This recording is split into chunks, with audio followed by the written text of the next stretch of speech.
पश्चिम बंगाल की राजनीति में एक बार फिर बड़ा सियासी तूफान खड़ा हो गया है। ममता बनर्जी ने बीजेपी पर वोट चोरी के गंभीर आरोप लगाए हैं।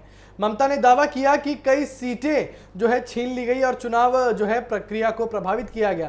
यानी कोमल, आप साफ तौर पर यह समझ सकती हैं कि यहां पर ममता बनर्जी ने इल्जाम लगाया है कि बीजेपी ने 100 सीटों से ज्यादा की यहां पर गड़बड़ी की है। देखिए, ममता बनर्जी की मुश्किलें इस वक्त जो है वो कई ज्यादा बढ़ी हुई है। ममता बनर्जी की टेंशन जो है वो कई ज्यादा बढ़ी है। चुनाव परिणाम के आने के बाद, मतगणना के परिणाम के आने के बाद ममता बनर्जी जिस तरीके से घबराई हुई हैं, जिस तरीके से हमने तस्वीरें देखी कि वो काउंटिंग सेंटर के अंदर तक पहुंच गए और वो कहीं ना कहीं अपनी हार को यहाँ पर स्वीकार ही नहीं कर पा रही हैं। देखिए, 15 साल तक सत्ता में रहना और उसके बाद इतना बड़ा बदलाव, सत्ता से उनका भार हो जाना, तो कहीं ना कहीं यहाँ पर ममता बनर्जी को एक बड़ा झटका तो लगा है। और साफ तौर पर देखिए अंकुर, किस तरीके के बयान यहाँ सामने आए थे कि ममता बनर्जी ने साफ बोल दिया है कि मंत्री पद से जो है इस्तीफा नहीं दूंगी, मुख्यमंत्री पद से इस्तीफा नहीं दूंगी। कोमल, साफ तौर पर आपने जो बताया कि 15 साल का कार्यकाल रहा है ममता बनर्जी का, उसके बाद धक्का लगना तो चलिए लाजमी है, लेकिन ये तस्वीरें साफ तौर पर ये जाहिर करती हैं कि अब पश्चिम बंगाल की जनता को बदलाव की जरूरत थी और बदलाव के लिए पश्चिम बंगाल की जनता ने एक साथ मिलकर कदम उठाया और बदलाव अब आ चुका है।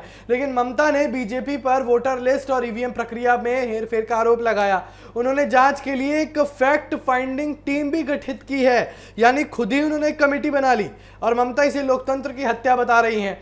दूसरी तरफ बीजेपी इन सभी आरोपों को पूरी तरह खारिज करती है। बीजेपी का कहना है कि जनता ने उन्हें स्पष्ट जनादेश दिया है, लेकिन ममता बनर्जी कह रही हैं कि यह जनादेश कबूल नहीं किया जाएगा। ये जनादेश पश्चिम बंगाल की जनता का नहीं है, ये बीजेपी का है। और चुनाव नतीजों में बीजेपी को जो बढ़त मिली है, राज्य में अब सत्ता परिवर्तन के बाद नई सरकार बनने की तैयारी में है और बीजेपी ने पहली बार पश्चिम बंगाल में जो है मजबूत सरकार बनाई है। शुभेंदु अधिकारी की यहाँ पर मैं बात करूं, शुभेंदु अधिकारी ने दोनों सीटें जो है, दोनों तरफ से जो सीटें से लड़ा था, चाहे भवानीपुर की बात करूं, वो कहीं ना कहीं उसमें ममता बनर्जी की टक्कर दिखाई जा रही थी। कहीं ना कहीं जो बीजेपी है उनका 15 साल का संघर्ष है वो इस बार रंग लाता हुआ दिखा है। 15 साल की उनकी मेहनत जो है वो इस बार जो है नतीजे सामने आए, उसके बाद वो रंग लाती हुई दिखी है। किस तरीके का जश्न का माहौल हमने देखा, जश्न का माहौल लगातार सामने आ रहा था और इस बीच ममता बनर्जी की टेंशन जो थी वो लगातार बढ़ती जा रही थी। देखिए, साफ तौर पर यहाँ ममता बनर्जी की सरकार 15 साल से है और बीजेपी की अगर केंद्र की बात करूं तो बीजेपी की सरकार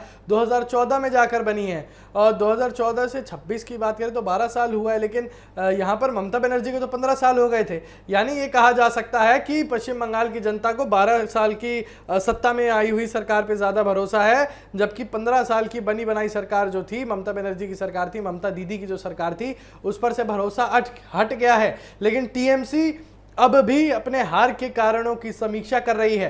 क्या ममता बनर्जी ये तस्वीरें नहीं देख पा रही जो बंगाल की जनता जो है खुशियां मनाती हुई नजर आ रही है, जो यहाँ पर लोग बाग खुश होकर अपनी बाइकें लेकर बीजेपी का झंडा लेकर हाथ में निकल रहे हैं। लेकिन अब सबसे बड़ा सवाल ये है कोमल कि बीजेपी का अगला मुख्यमंत्री कौन होगा।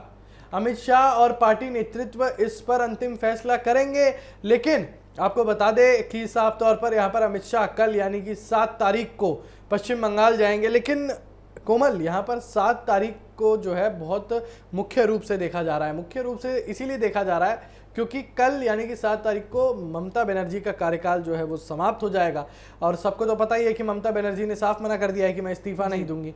लेकिन संविधान के अनुसार अगर ममता बनर्जी इस्तीफा नहीं देती हैं तो 7 तारीख को उनका कार्यकाल समाप्त हो जाएगा, उनको वो गद्दी छोड़नी ही पड़ेगी। लेकिन यहाँ पर मुख्यमंत्री के चेहरे के रूप में किसको माना जा रहा है? देखिए, अभी तक जो है इस पे सस्पेंस बरकरार है। लगातार कुछ रिपोर्ट्स में सामने आ रहा है कि शुभेंदु अधिकारी को यहाँ पर जो है मुख्यमंत्री के तौर पर जो है उतार सकते हैं और कई अन्य चेहरों पर भी जो है दावा किया जा रहा है। लेकिन अंकुर, अभी देखिए सस्पेंस अभी बरकरार है और इसका जो है इसकी घोषणा जो है जल्द ही बीजेपी के द्वारा की जा सकती है। बिल्कुल, अब पूरा पश्चिम बंगाल जो है राजनीतिक बदलाव के नए दौर में जो है कोमल वो पहुंच चुका है। यहाँ पर जो है अब पश्चिम बंगाल में क्या होता है, क्योंकि पश्चिम बंगाल इतना संवेदनशील राज्य है, इतना संवेदनशील मुद्दा है। अब आप यूं समझिए कि पश्चिम बंगाल की चुनाव को लेकर जो है अमेरिका में उसकी जो तालियां बजाई गई, वहां पर डोनाल्ड ट्रंप जो आकर प्रधानमंत्री मोदी को कॉन्ग्रेचुलेट करते हैं, उनको बधाई देते हैं। यानी ये सारी चीजें कहीं ना कहीं साबित कर देती हैं कि साफ तौर पर ये सारी चीजें कहीं ना कहीं बता देखिए दी कहीं ना जाती हैं। कहीं देखिए सब दर्शा रही है कि जिस तरीके से बीजेपी के तमाम नेताओं ने यहाँ रोड शो करा तो कहीं ना कहीं वो मेहनत रंग लाई।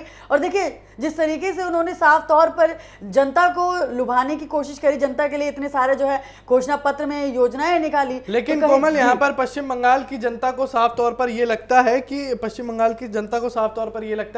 अब बीजेपी जो है बदलाव लेकर आएगी, लेकिन ममता बनर्जी अभी तक यही मान रही हैं कि ऐसी क्या वजह है कि हमें जो है बंगाल की जनता निकाल सकती है, हमें बंगाल की जनता निकाल ही नहीं सकती, हमें बंगाल की जनता इतना प्रेम करती है, प्यार करती है। और यहाँ पर ममता बनर्जी सीधे तौर पर ये कह रही हैं कि इलेक्शन कमीशन और बीजेपी ने मिलकर 100 सीटों का घपला किया है। और ये 100 सीटों का आंकड़ा ममता बनर्जी ने इसीलिए बोला क्योंकि रुझानों की अगर हम बात करें तो बीजेपी को 207 की जो बढ़त मिली थी और टीएमसी जो है 80-90 में जो सिमट कर रह गई थी। अगर यहाँ पर बात करें कि रुझानों में अगर 100-110 का अगर हेर फेर भी हो जाता कोमल, तो यहाँ पर कांटे की टक्कर जो है वो देखने को मिल जाती। लेकिन ममता बनर्जी अपनी हार को स्वीकार ही नहीं कर पा रही हैं। वो साफ तौर पर जो है वोट चोरी के आरोप लगा रही हैं। ये कह रही हैं कि इस बार जो है चुनाव में धांधली हुई है। जी, यहाँ पर धांधली जैसे शब्दों का इस्तेमाल किया गया है। यहाँ पर सीधे तौर पर यह कहा गया है कि इलेक्शन कमीशन जो है उन्होंने ममता बनर्जी के साथ हिंसा करने की कोशिश की, उनके साथ जो है गलत बर्ताव करने की कोशिश की, उनके जो लोग हैं टीएमसी के लोग हैं उनको मारा गया, धमकाया गया, सीसीटीवी वीडियोस डाउन करी गई, सीसीटीवी फुटेज गिराई गई। और लेकिन बंगाल के जो सीईओ हैं, चीफ इलेक्टोरल ऑफिसर, उनका साफ तौर पर कहना है कि मैंने डिस्ट्रिक्ट जो है इलेक्शन ऑफिसर से बात करी थी, ऐसा कुछ भी नहीं हुआ है, हमारे पास पुख्ता सबूत है। तो यानी ममता बनर्जी तो झूठ बोल रही हैं। हालांकि ममता बनर्जी ने दावा किया है कि आज वो है जो कोर्ट का दरवाजा खटखटाएंगी यानी एफआईआर करेंगी। अब देखने वाली बात है कि आगे क्या होता है।